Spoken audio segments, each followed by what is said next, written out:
প্রক্রিয়া ভারতীয় নাগরিকক হেরাস্তি বন্ধ করা, প্রকৃত ভারতীয় নাগরিকক হেরাস্তি বন্ধ করা, হিমন্ত বিশ্ব শর্মা মুর্দাবাদ, হিমন্ত বিশ্ব শর্মা মুর্দাবাদ, দিলীপ জয়কা মুর্দাবাদ, দিলীপ জয়কা মুর্দাবাদ, গণতন্ত্র রক্ষা করা,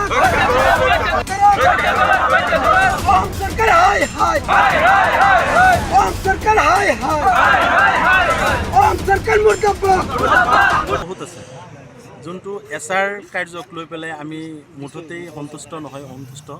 এছাৰ কাৰ্যত যি বিভ্ৰান্তি আৰু যি ষড়যন্ত্ৰমূলক কাম আৰম্ভ কৰিছে অসম চৰকাৰে, আমি সদৌ সংখ্যালঘু ছাত্ৰ ইউনিয়ন আমছুৰ পৰা ধিক্কাৰ জনাইছোঁ। আমাৰ এই দাবীসমূহ আজি আমি দাবীসমূহ জনাম মুখ্য নিৰ্বাচনী বিষয়ালয় আৰু নগাঁও জিলা নিৰ্বাচনী বিষয়ালয় আমি এই দাবীসমূহ পঠিয়াম। আমাৰ দাবী হিয়াৰিং যে হৈ আছে, আমাৰ হিয়াৰিঙত পৰ্যাপ্ত পৰিমাণৰ আমাৰ সা সুবিধাখিনি যোনখিনি এছ অ' পি মেইনটেইন কৰা নাই, আৰু যদিও হিয়াৰিং হোৱাৰ কাৰণে নটিচ জাৰি কৰিছে, সেই নটিচসমূহ যদি আজি হিয়াৰিং, আজি 21 তাৰিখ, আজি হিয়াৰিং আছে, সেই মানুহজনক 20 তাৰিখে নটিচটো তাৰ হাতত দিছে। ইছ্যু হৈছে ধৰি লওক 15 তাৰিখে, 4-5 দিন পিছত আহি পেলাই এদিন আগত সেই নটিচখিনি আমাৰ হাতত দিছে। যেতিয়া আমি কেনেকৈ অহাকালি কি ডকুমেণ্টছ লৈ যাব লাগিব, লগত কি লৈ যাব লাগিব, আমি একো নাজানো।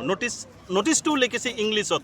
আমাৰ জানেই আমাৰ সংখ্যালঘু এলেকা বহুত নিৰক্ষৰ লোক এতিয়াও আছে। সেই নটিচটো পঢ়িবৰ কাৰণে সিহঁতৰ সমৰ্থন, যদি সেই নটিচখিনিও যদি অসমীয়া ভাষাটো দিয়ে, কমচে কম সেই মানুহখিনি বুজিব পাৰিব যে নটিচখনত কি কি লিখা আছে।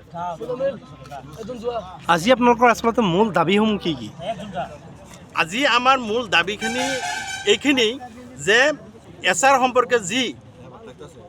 সম্পৰ্কে যি আহুৱা ওলাইছে, এছাৰ সম্পৰ্কে আমাৰ এই দাবীখিনি লৈ পেলাই আমি যে ইয়াত ধৰ্মঘট অৱস্থান কৰিছোঁ, আমাৰ দাবী, আমাৰ এই যি ভুৱা নামবিলাক দি পেলাই আপত্তি দিছে, ভুৱা নামবিলাক মানুহক দি পেলাই যেতিয়া আমি হিয়াৰিঙত যাওঁ, তেতিয়া সেই মানুহজনী উপস্থিত, সেই হিয়াৰিং উপস্থিত নাথাকে। আমি এইখিনি আহুৱা আৰু কিছুমান আহুৱা আছে। ধৰি লওক এজন মানুহৰ বয়স 50 বছৰ, সেই মানুহজনক যেতিয়া আমি হিয়াৰিং দিবলৈ মাতিছে, মানুহজনৰ ভোটাৰ লিষ্টৰ পৰা নামটো কৰ্তন হৈছে, সেই মানুহজনৰ যেতিয়া হিয়াৰিঙত যাব, হিয়াৰিঙত গৈ পেলাই নতুনকৈ আমি কেনেকৈ আবেদন কৰিম, যিহেতু আমাৰ পুৰণা যোনটো ভোটাৰ লিষ্টত নাম আছিলে, সেই নামখিনি অলৰেডি কাটি দিয়া হ'ল, এতিয়া নতুনকৈ উঠাব যায়, সেইখিনি আমাৰ হাতত সমৰ্থন নাই। সেইটো আমাৰ বিষয় নহয়। যেতিয়া নিৰ্বাচন আহিব, তেতিয়া নিৰ্বাচনৰ সময়ত আমি তেতিয়া আমাৰ কেন্দ্ৰীয় সমিতিৰ নিৰ্দেশ মৰ্মে আমি সেইখিনি বক্তব্য দিম। এতিয়া বৰ্তমান এইখিনিৰ বিষয়ে